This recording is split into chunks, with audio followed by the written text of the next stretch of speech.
आग लगाने के लिए सिर्फ एक चिंगारी ही काफी है। वह आज तो बहुत बढ़िया खुशबू आ रही है किचन में से। आखिर क्या बन रहा है जन्मदिन पर खास? निखिल ने सुबह सुबह नैना को पीछे से बाहों में भरते हुए कहा, आपकी पसंद की भरमा भिंडी और दम आलू बनाए हैं टिफिन के लिए। आपको पसंद है ना? नैना ने खुश होते हुए कहा। अरे ये क्या, जन्मदिन तुम्हारा और खाना मेरी पसंद का? नहीं, ये तो गलत बात हुई। आज सब कुछ तुम्हारी पसंद का ही बनेगा। बताओ क्या खाओगी आज? शाम को बाहर चलें? निखिल ने नैना के सामने आकर कहा। रात तक का मेन्यू पहले से ही तय है जनाब। बच्चे छोले भटूरे और गुलाब जामुन के लिए बोल रहे थे। घर में ही बना लेती हूँ। अभी कुछ ही दिनों में बच्चों का जन्मदिन आ रहा है, तब चलेंगे बाहर खाना खाने। बेकार इतना खर्चा करना। नैना टिफिन पैक करते हुए कहती है। हाँ, ये बात भी सही है, जैसी तुम्हारी मर्जी। अच्छा, मैं अभी तो ऑफिस के लिए निकल रहा हूँ, लेकिन शाम को जल्दी आऊँगा। डिनर के बाद आइसक्रीम खाने चलेंगे। तुम अपना ख्याल रखना। और नैना के माथे को चूम कर ऑफिस के लिए निकल जाता है। नैना और निखिल की शादी को 9 साल हो चुके हैं। 2 जुड़वा बच्चे सोना और अंगद अगले ही महीने 7 साल के होने वाले थे। निखिल की सैलरी इतनी है कि बस उनके घर और बच्चों के स्कूल का खर्चा ही निकल पाता है। महंगाई के जमाने में नैना और निखिल अपनी छोटी छोटी खुशियों की बलि देकर बच्चों के भविष्य के लिए पैसा बचाने की कोशिश करते हैं। लेकिन हाँ, प्यार की कोई कमी नहीं है घर में। जान छिड़कता है निखिल नैना पर। निखिल के जाने के बाद नैना घर के दूसरे कामों में जाती है कि तभी फोन की घंटी बजती है। जन्मदिन की बहुत बहुत बधाई छुटकी। और मेरी बर्थडे गर्ल, आज तो खूब ठाठ होंगे तेरे। अच्छा बता, कहाँ पार्टी कर रहे हो और क्या तोहफा दिया निखिल ने आज? दूसरी तरफ फोन पर नैना की दीदी ने पूछा। निखिल ने पूछा तो था क्या तोहफा चाहिए, लेकिन मैंने ही मना कर दिया। सब कुछ तो है मेरे पास। वो तो शाम को बाहर डिनर लेने की बात भी कह रहे थे। अब इस उम्र में क्या बर्थडे मनाना, घर में ही बना लूंगी कुछ अच्छा खाने में, नैना ने चहकते हुए कहा।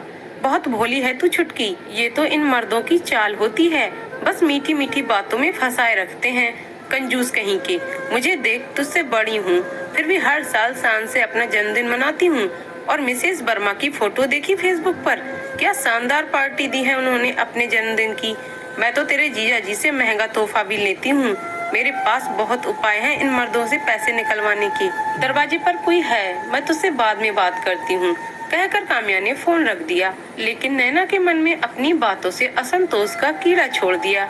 जो नैना अभी तक बहुत खुश थी, अचानक से उसका चेहरा बुझ गया। शाम को कैसा रहा दिन हमारी बर्थडे क्वीन का? निखिल ने प्यार से बालों में गजरा लगाते हुए पूछा।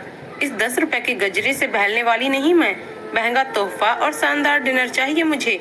नैना का गुस्सा 7वें आसमान पर था और गजरा निकालकर वहीं जमीन पर फेंक दिया। नैना का ये रूप देखकर निखिल के होश उड़ गए। तुम्हें सिर्फ 10 रुपए का गजरा दिखा, उसमें छिपा मेरा प्यार नहीं?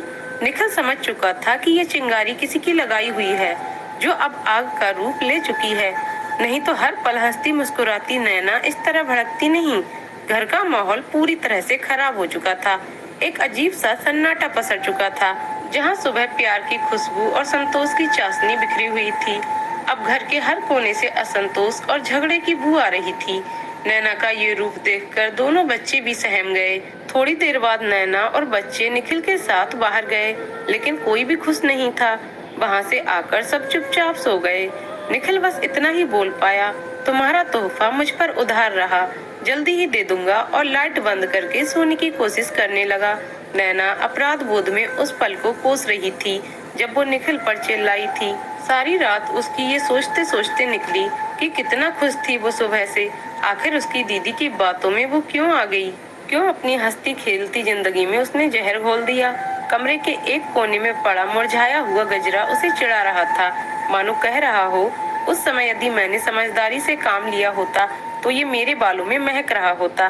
बच्चे यूं गुमसुम नहीं होते, निखिल यूं करवटें नहीं बदल रहे होते, और मैं यूं अकेली बैठी अपनी गलती पर पछता नहीं रही होती। इस गलती से नैना ने अपनी जिंदगी का बहुत बड़ा सबक सीखा कि अब से किसी की बातों में वो ना आया करेगी। तो दोस्तों, लोगों की लगाई छोटी सी चिंगारी हमारे घर में आग लगाने के लिए काफी है। इस चिंगारी से हमें हर समय चौकन्ना रहना है और आग लगने से अपने घर को बचाना है। आपको क्या लगता है, निखिल का गुस्सा अगली सुबह शांत हुआ होगा या नहीं? कमेंट करके जरूर बताइएगा। कहानी पसंद आई हो तो वीडियो को लाइक शेयर करें और चैनल को सब्सक्राइब करें। वीडियो को पूरा देखने के लिए बहुत बहुत धन्यवाद।